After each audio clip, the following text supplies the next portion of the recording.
Datasets. So what about datasets? Datasets. Okay, so to work with a chunk of digital data, we'll first have to find a way to represent it in our machine's memory. And say, for example, that we want to represent a collection of the numbers 2 and 3 and 5 and 7 and 11. And we could get creative with strings. And after all, strings can have any length.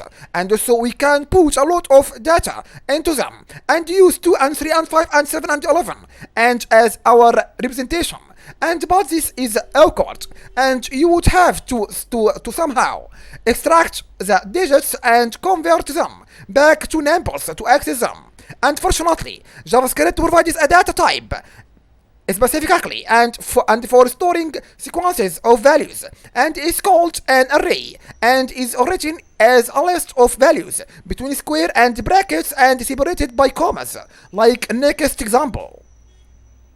Let list of numbers equal 2 and 3 and 5 and 7 and 11 and console.log list of numbers 2 and semicolon, then the result will be 5. Yes, okay, so console.log list of numbers 0 semicolon, the result will be 2, and console.log list of numbers 2 minus 1 semicolon, then the result will be 3.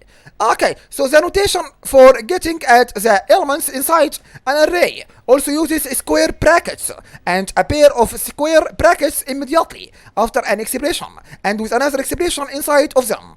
And we look up the element in the left-hand expression that corresponds to the index given by the expression in the brackets.